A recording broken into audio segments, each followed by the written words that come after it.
Aqui não começou ainda. Aí já começou a gravar? Sim. Sim? Será que tá gravando? O meu aqui já tá girando, girando, girando.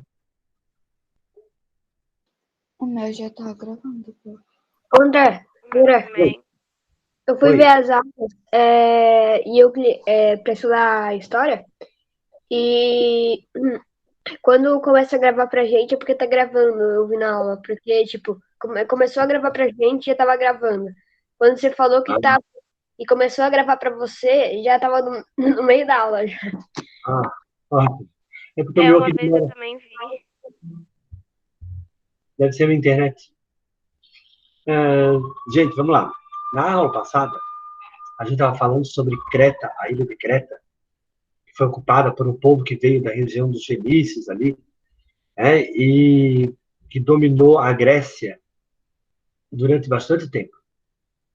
E o mito do Minotauro fala exatamente sobre a independência da Grécia, quando a Grécia se separa de Creta. Inclusive, a Grécia vai dominar Creta depois, tá? Mas no primeiro momento, Creta que dominava. Os cretenses viviam basicamente da navegação, igual os fenícios, até porque aquela ilha ali não é uma ilha muito fértil, não tem rios, por exemplo, grandes, até hoje é assim, até porque a geografia não muda muito, né? E era interessante, uma coisa legal de Creta é que as mulheres em Creta tinham muita independência, tinham muita liberdade em Creta. Porque como os homens saíam para navegar, os homens em Creta viviam a maior parte do tempo navegando, as mulheres é que tinham que fazer as coisas da cidade. Vender o que produziam, ir para o mercado. Então, as mulheres em Creta, elas circulavam muito mais no espaço público, assim, do que em outras sociedades que a gente estudou até agora. Elas, consequentemente, tinham mais liberdade. Como é que os historiadores sabem dessa história? Porque tem que ter uma pista para isso. Porque na arte cretense, as mulheres aparecem muito mais vestidas, bem vestidas, faziam penteado, aparece isso nas imagens cretenses, dançando, apareciam nas festas públicas, aparece sempre imagens de mulheres também. Isso quer dizer que essas mulheres frequentavam esses espaços, não era um espaço só masculino, como na Mesopotâmia, como no Egito. E justamente por causa disso, porque os homens passavam a maior parte do tempo navegando, as mulheres tinham que tocar a vida e fazer a cidade funcionar, e, consequentemente, circulavam muito mais. Também não dava pra ficar em casa esperando alguém trazer comida, né? Ali, Pois é. tipo... Não tinha como, né? Acabava, então, tendo mais liberdade mesmo, do que em outras sociedades daquela época. E o mito do Minotauro, que era contado pelos gregos, é o jeito como os gregos falavam que tinham se livrado de Creta, se livrado de Minos, ou do Minotauro, que é a palavra que eles usam para dizer rei em Creta, possivelmente, né? Eu lembro que eu falei isso para vocês na última aula, eles não sabem se Minos era um rei ou todos os reis eram chamados de Minos. É provável que todos os reis eram chamados de Minos, porque aparece a palavra Minos em várias épocas, em várias datas. Então não vive tipo, tanto tempo. Minos seria rei. Tipo o Minos André, o Minos, se ele é fulano de tal, o Minos, possivelmente a palavra Minos se refere a rei, então. André, Oi? mas também poderia ser tipo aquele negócio, por exemplo. Um cara teve o nome de Felipe, daí ele botou o nome do filho dele de Felipe e o filho botou o nome do filho de Felipe. Pode. Daí todos os reis eram chamados de Minos, o fato é esse. E também uma coisa que os historiadores não sabem, os arqueólogos, basicamente, né, que é quem escava lá e descobre essas coisas, os arqueólogos não sabem se em Creta existiam várias cidades-estados, que nós já estudamos, ou se era uma só. E os argumentos são bem legais. Ó. Se existissem várias cidades, estados, os palácios, porque tem vários palácios, tá? Em Creta. O principal deles é o Palácio de Knossos, que a gente viu na aula passada. Mas tem outros palácios.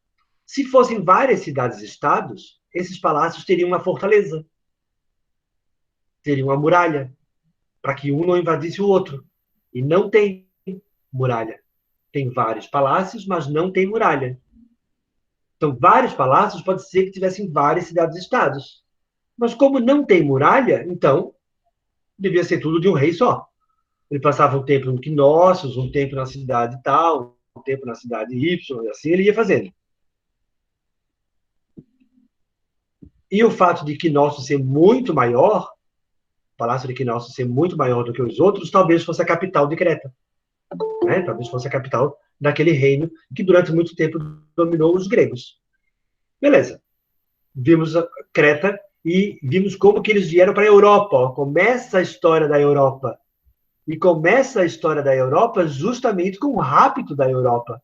Quando a Europa, a princesa Fenícia, filha de um rei, Agenor, foi raptada por Zeus e levada para a ilha de Creta, que passou a povoar Creta com descendentes de Zeus.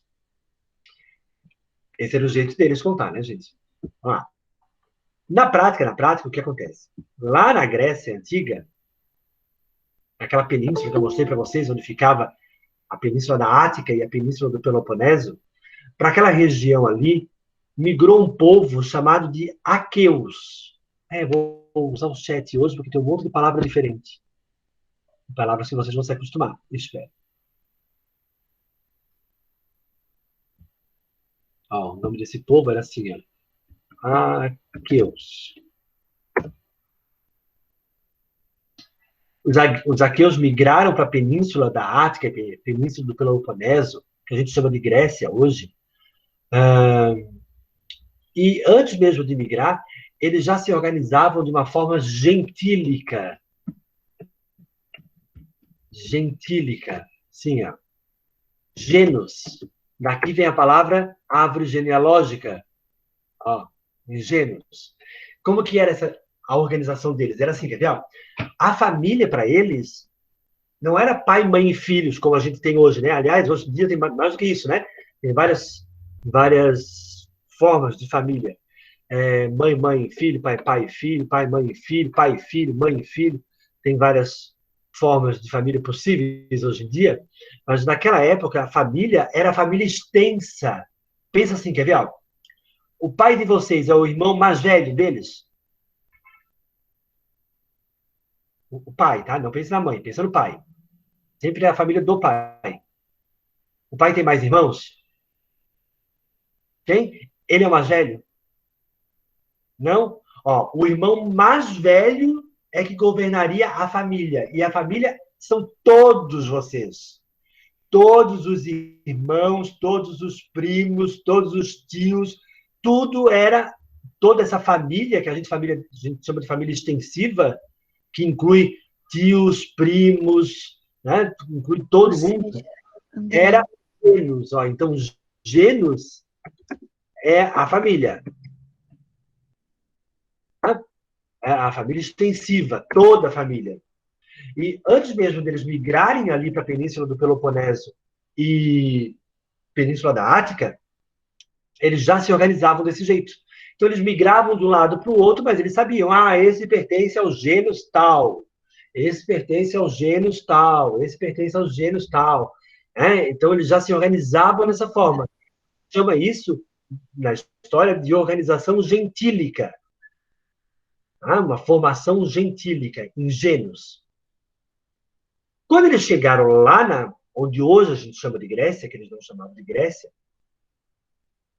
esses gênus, essas famílias, elas vão se espalhar pela península, e a região da península do Peloponeso e da Ática, onde fica a Grécia, que eu mostrei para vocês na aula passada, é uma região bastante montanhosa. Tá? É uma região de planalto e montanhosa. Tem muitos vales. Isso vocês estudam em geografia, né? Estudaram isso? Os vales? Sim.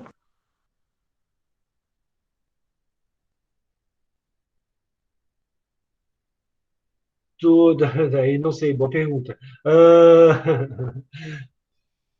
Então, esses gênus, essas famílias, vão se distribuir nos vales da Península do Peloponeso, Península da Ática. É mais ou menos assim, quer ver? A família A, B, C, D e E foi para um vale. F, G, H, I foi para um outro vale. J, K, L, M foi para outro vale. O fato é que essas famílias, esses gêneros, foram se distribuindo nos vales. Né? E cada gênus era governado por um patriarca, que é esse irmão mais velho, é o tio de vocês mais velho. Era ele que governava a família. Era ele que decidia quem Sim, casava, mas quando casava. ele. Era ele que decidia quem podia fazer tais coisas, né? Por exemplo, ele podia punir. Esse tio mais André, velho podia punir vocês. então, tipo, meu tio mais velho seria como se fosse meu pai, mas não seria meu pai, seria meu tio, comandaria minha família. Isso, ele é o tio, a gente chama de patriarca, Maria, ó, patriarca, que eles chamavam, na verdade, os gregos chamavam de basileu. Basileu da família. Tá? E ele tinha uma tarefa bem importante, inclusive, né? Que era a tarefa de manter o fogo aceso. Lembra que eu falei que o fogo era importante para eles? O fogo era um portal entre o mundo terreno e o mundo pós-morte. Era através do fogo que aquelas pessoas da família que morreram vinham se comunicar com quem ficou na Terra. Então, a tarefa do basileu era governar os gênios e manter o fogo aceso para ter a proteção de todos aqueles da família que já morreram. Então, a morte nem é vista como uma coisa ruim, tá vendo? Ó? A morte entre os gregos não era chorada como nós sofremos, entramos em depressão. Os gregos diziam que quando uma pessoa morria, uma pessoa dos gênios morria, Basileu é quem governa, é o patriarca. Isso, obrigado. Os gregos diziam que quando uma pessoa morria, ela passava a viver no mundo pós-morte, ela estava lá protegendo a família. Então, não era exatamente uma coisa ruim. Óbvio que eles sentiam falta, mas, por outro lado, agora eles têm alguém que olhe por eles lá no mundo pós-morte. Olha que legal isso. Como é diferente da gente. Então, e o basileu tinha que manter esse fogo aceso justamente por isso. Porque é através do fogo que essas pessoas do mundo pós-morte vinham se comunicar. E se comunicavam como? Através de sonhos. Então, o basileu precisava tomar uma decisão. E à noite ele sonhava tal coisa. Daí ele interpretava aquele sonho como se fosse uma ajuda dos deuses, daqueles que já se foram. Ô, prof, eu não lembro de nem metade dos meus sonhos, imagina até que lembrar de tudo. Eu também não, Maria. Eu não ia poder ser basileu. E o pior é que eu sou o mais velho, tá? Eu ia ter que passar o cetro pro meu irmão. Vai que tu é mais certinho do que eu. Governa essa família que não vai dar certo. Eu ia acabar com a minha família. Bom, esses gênios, então, se fixaram ali nos vales, né? Um grupo de gênios, cada gênio pegou um pedacinho de terra. Tá. O grupo A, B, C, D e E foram para um vale tal. Ali, eles se distribuíram nas terras que tinham. É óbvio, gente, óbvio, que alguns gênios vão ficar com terras melhores, outros com terras piores. Os que ficam mais próximo do rio vão poder produzir mais. Os que ficam mais distante, a agricultura não vai ser muito boa, talvez tenham que optar pela pecuária. O fato é que alguns gênios vão ficar em lugares mais estratégicos, na entrada da cidade, né? Da entrada da região, não é cidade ainda, da região. Então, esses gênios vão começar a querer aquilo que é do outro. Normal, né? A família do fulano pegou uma terra melhor. Agora, como é que eu vou fazer para dominar essa terra? O gênios é a família inteira. É a família inteira. Naquela propriedade ali, Sofia, naquela terra, é como se na tua casa, tá? Morasse toda a tua família por parte de pai. Por parte de pai. Todos os irmãos do teu pai, com as suas esposas, todos os teus primos por parte de pai, todos morassem na mesma casa. Tá? E se o teu pai é o basileu, ele é que governa essa família. Tá? Ele que administra essa família. Quem faz o quê? Organiza o trabalho, organiza a produção, pune, castiga, ele pode bater, ele tem direito sobre essa família. O basileu, e notem que o basileu, às vezes, não é necessariamente o mais velho. Porque, beleza, eu sou o mais velho agora, tá? Da minha família. Mas quando eu morrer, o meu filho mais velho é quem vai governar. Mas o meu irmão, que está vivo ainda, está vivo. E o meu filho mais velho vai governar ele. Tá? Então, essa função do basileu sempre passava para o filho mais velho. E daí os alunos sempre perguntam, e se não tivesse filho? Já expliquei para que naquela época eles tinham muitos filhos. As mulheres viviam grávidas. Tá? Por quê? Não tinha camisinha, né? Não tinha nenhum método anticonceptivo. Elas tinham lá uns banhos que elas faziam para não engravidar, quando elas não queriam, mas era difícil, né, fazer isso. Então, elas tinham muitos filhos. Dos muitos filhos que elas tinham, a metade sobrevivia, a outra metade morria. Com menos de um ano de vida, essas crianças, esses bebês morriam. As mulheres não eram contadas? Não, a mulher governava a casa, mas a família, quem governa, é o homem. O papel da mulher, a função da mulher é gerar filhos, inclusive, e cuidar da casa. Depois vamos falar mais sobre o papel da mulher na sociedade grega. É diferente de Creta. Em Creta, a mulher precisa sair para poder governar a cidade, para poder fazer a economia funcionar. A mulher tinha que sair. No caso da Grécia, não. Mas, deixa eu só pegar aquela. Nós vamos chegar a montar uma polis, tá? Nós vamos montar uma cidade. Florianópolis. Oi. Naquela época era tipo. Tu era obrigada a casar, né? Sim, muito novinha, tá? Não tinha escolha de não casar, tá? Tipo. Era um acordo que as famílias faziam, né? Para manter a paz entre as famílias. E uma coisa interessante, Maria, que é assim, quer ver, enquanto tu tá morando com teus genos, tu é protegida pelo fogo dos teus genos. Pelos deuses, pelos mortos do teu genos. A mulher, quando saía para casar, porque quem sai é a mulher, ela vai para casar com um cara de uma outra família, de um outro gêneros, ela passa a ser protegida pelo fogo do outro gêneros. Então, as meninas, quando casavam, tinham pouquíssimo contato com a família antiga. É porque ela vai fazer parte de uma outra família agora. Ela não faz parte daquela não família. podia. Não é que não podia, mas não tinha, não era muito comum. Tá? Assim, vou visitar minha mãe, não tem essa. Tá? É porque agora ela faz parte de uma outra família, uma outra lógica. E esses gênios, como eu estava falando, alguns gênios pegavam uma terra bem boa. Outros gênios pegavam uma terra mais ou menos. E esse que pegou uma terra mais ou menos, óbvio que cobiçava a terra do outro. Queria a terra do outro. Era melhor, mais perto do rio, produzia mais. Como é que eu vou invadir, gente, essa terra? Sozinho não consigo. Então, eles começaram a se juntar, os gênios. Eles faziam um acordo. Vamos fazer um pacto. Os gênios A e os gênios B. Vocês podem fazer assim, quer ver? Vou pegar um papel em branco, é difícil achar um papel em branco. Se juntar e separar a terra em dois. Faz assim, quer ver? Deixa eu ver onde é que eu estou. Nem sei onde eu estou. Consegue ver o meu A e o meu B? Sim.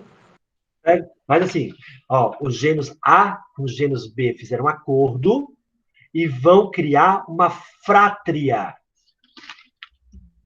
Assim, frátria. É como se fosse um mini exército não treinado pegando outra terra. Não, na verdade, é um acordo, é dessa palavra aqui que vem a palavra fraternidade. Frátria, fraternidade. Irmãos. Nós somos irmãos. Nós temos um acordo. E essa frátria, ela era liderada pelo basileu dos dois gênios, o mais velho. Ô, prof, mas como é que, tipo, eles têm todas essas informações? Tipo, era a família do homem que cuidava da família toda, tipo, como é que iam achar essas informações? Tipo, tinha carta, tinha alguma coisa por escrito? Como é que os historiadores sabem?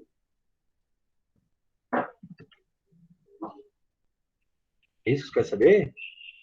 Sim, é tipo, como é que eles conseguem descobrir tudo isso? Tipo, Ah, porque já tem escrita, né? Ah, já tem a tradução.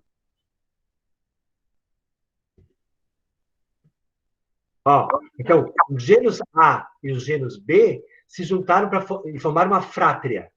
Os gênios C, que é o que eles querem, para se defender, também vai se juntar com o outro e vai formar uma outra frátria. Os gênios E e F também vão formar uma frátria. Então, os gênios vão se juntando e vão formando uma frátria. Ah, um pacto. Não quer dizer que a terra dos dois se juntou. Não. Não. Cada gênio tem a sua terra. Tá? Só que é um acordo político. Ó, se eles invadirem a gente se protege junto. Ou então, vamos se juntar para invadir, né? Ou para invadir, ou para dominar, para se proteger, eles formavam uma frátria. E essas frátrias também se juntavam. Ó, a frátria A e B se juntaram para E e F para invadir a C e D. Duas frátrias que se juntaram formaram uma tribo. Então, ó, vários gênios. Esses gênios se juntaram e formaram frátrias. As frátrias se juntaram e formaram tribos. Então, tem uma tribo com gênios A, B, D, E, F e outra tribo com os gênios C, D, H, I, J. Fala, Sofia. Então, daqui a pouco eles vão se juntando cada vez mais, daqui a pouco eles fazem uma cidade-estado para cada? Porque não é possível. Não, na verdade, o que acontece é basicamente isso, Sofia. Olha só. Ó, eram vários gênios no vale. Pensa no vale. Imagina na cabeça um vale geográfico, né? Assim, cercado de montanhas. Ali tem terras boas, terras montanhosas, tem um rio maravilhoso. Ali se fixam várias famílias, vários gênios. Esses gênios se fazem acordo entre eles e formam frátrias. Essas frátrias vão se juntando e vão formando tribos. Vai chegar uma hora, Sofia, que o inimigo não está mais dentro do vale. O inimigo está fora. Porque a mesma coisa está acontecendo no vale do lado. A mesma coisa está acontecendo no outro vale mais distante. Então vai chegar uma hora que o inimigo não é ali, é fora. E daí essas tribos, Sofia, ó, tribo, mais, deixa eu achar o meu mais aqui de novo. Mais tribo, ou as tribos, né, se juntam e formam uma polis. A palavra polis significa cidade. Todas as famílias daqui. Uma frátria se juntava com outra, que se juntava com outra, e formava uma cidade. Isso, formava Polis. um acordo, ó. A gente tem que se juntar para se defender dos fulanos do outro vale que estão vindo aí. Ah, então, os aqueus, os primeiros a chegar, né? Se organizaram, se dividiram, depois eles foram se juntando até formar uma polis. Aqui vem a palavra, ó, Florianópolis, Teresópolis, Petrópolis. Florianópolis não é a cidade do Floriano Peixoto? Por isso Sim. mesmo, cidade de Floriano. Petrópolis, cidade de Pedro, imperador do Brasil. Teresópolis, cidade de Teresa, a rainha do Brasil. Paraisópolis, a cidade do paraíso. Podem, se vocês procurarem, tem várias cidades que têm o polis. Porque o polis significa cidade. E isso vem do grego. O que é a polis? A polis é uma união de todas as tribos que viviam naquela região e formaram uma polis. E isso aconteceu Ah, que bom, já sabia. E isso aconteceu em vários lugares na Península do Peloponeso e na Península da Ática. Os aqueus tinham essa cultura e eles se espalharam por aquela região, que vai ser a Grécia um dia, espalharam por aquela região e formaram várias polis, várias cidades-estados. Isso quer dizer, galera, que a Grécia,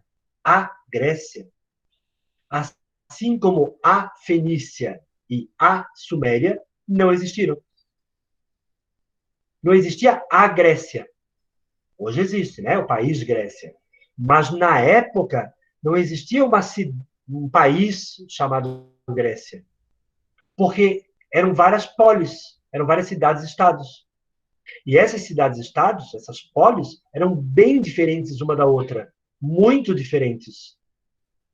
Por isso que não dá para a gente estudar a história da Grécia como se fosse tudo igual. Porque, inclusive, o que a gente faz? Como não dá para a gente estudar a história de cada polis, senão a gente ia passar 2 anos fazendo isso, a gente estuda 2 polis, que são as mais importantes. Atenas, a deusa Atena, né? E Esparta.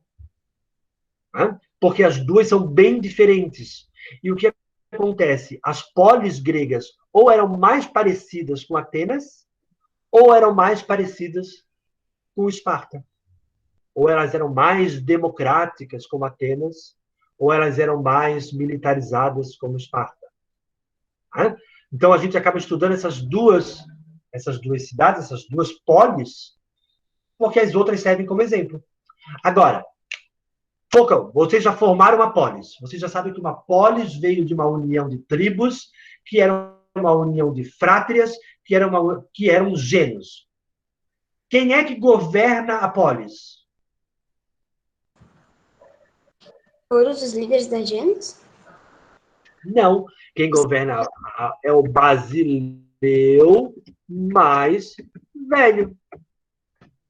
Basileu mais velho de todos os gênios que vai governar. Se só tem um que governa, como é que é o nome? Esqueci. Ô, prof, a Quando tem imagem. uma sílaba só, é como? Ele? Quando tem uma sílaba só na palavra, a gente fala que ela é uma Sílaba? monossílaba. Uma sílaba. Se só tem um que governa, é uma monarquia. Monarquia é igual poder. Arquia é poder. Mono é um. Poder de um.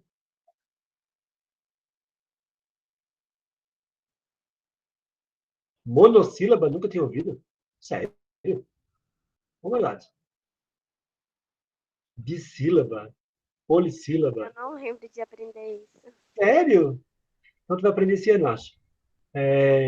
Então, o rei era o Basileu mais velho, no processo de formação da polis, era o Basileu mais velho. E os outros basileus, André, faziam o quê? Respeitavam? Não, eles formavam uma coisa chamada de Conselho de Anciãos. Anciãos e velhos. É como se fosse hoje o nosso Senado.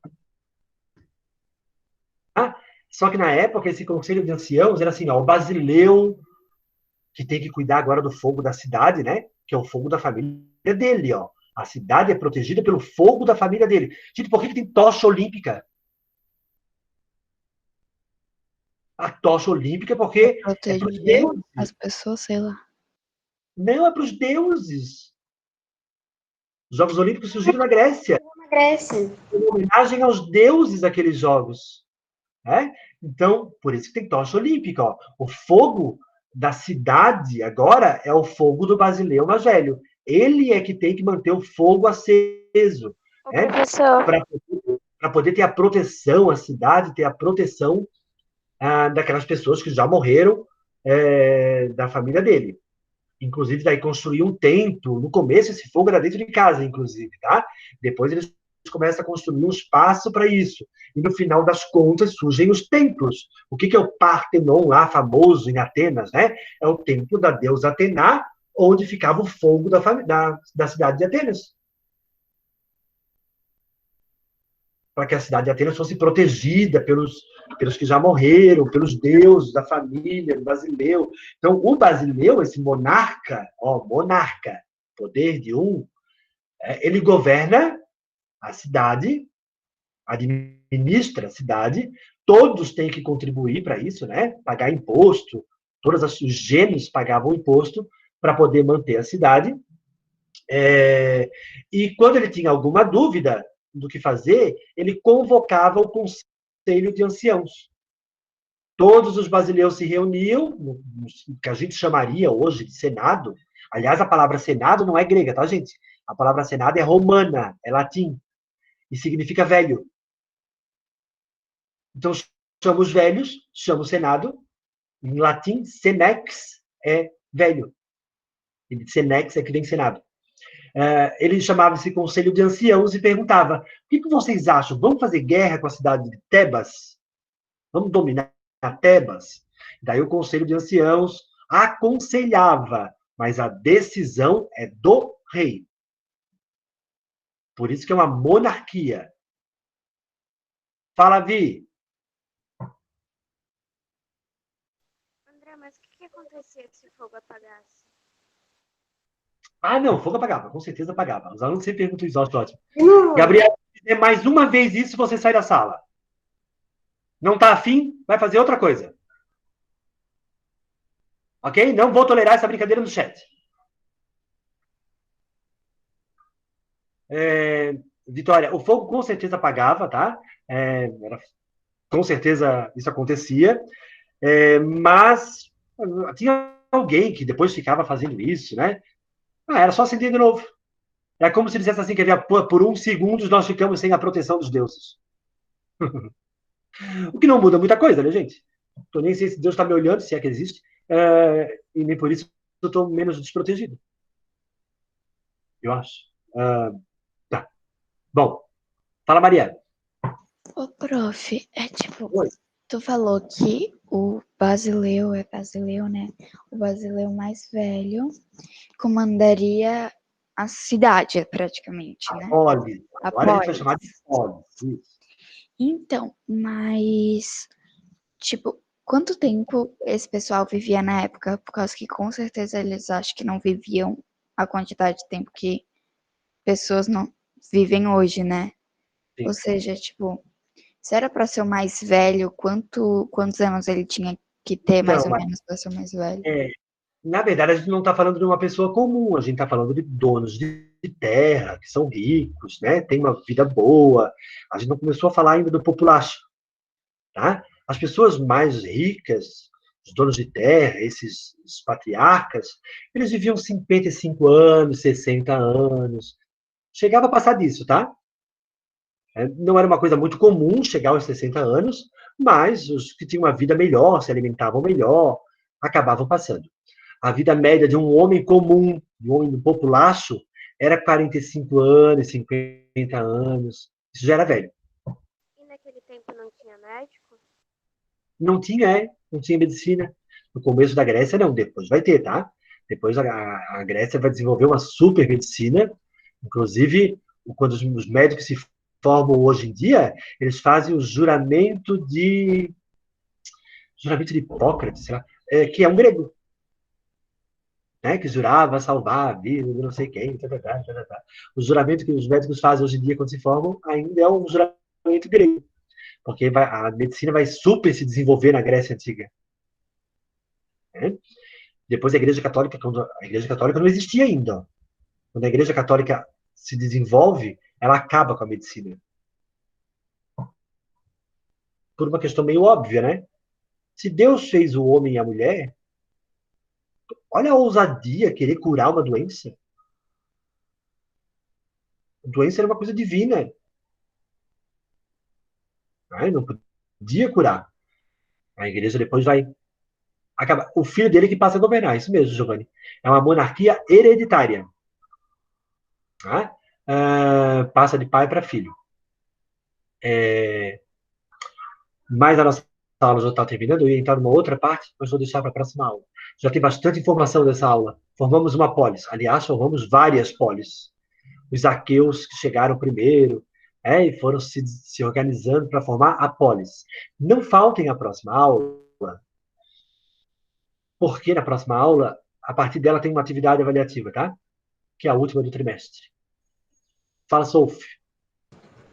Aconteceu, não sei se relatos, mas enfim, pode ter acontecido de em algum momento o filho mais novo queria tanto ser um desses governantes que acabou matando o irmão ou algo assim. Ah, sim. Muitas vezes. Sim. Irmão que matava irmão, outro brasileiro que matava aquele lá e tomava poder. Depende de quanto poder tu tem, quanto apoio tu tem para fazer essas coisas. Não adianta tu matar o rei e tu não ter o apoio dos outros patriarcas. Tu não vai conseguir governar. Tá? Na próxima aula eu vou explicar uma parte do conteúdo da Grécia e depois vocês têm uma atividade. Que é bem tranquilinho de fazer. Certo? Nós continuamos. Samuca, não esquece de vir na próxima aula. Seja bem-vindo de volta às aulas de história. Estou te vendo meio de lado, mas estou te vendo. Bom fim de semana para vocês. Continuem se cuidando. Tá todo mundo aqui, ó. Ninguém sem coronavírus, tá bem? Valendo a pena. Tchau, Tchau, gente. professor. Tchau, tchau. Tchau.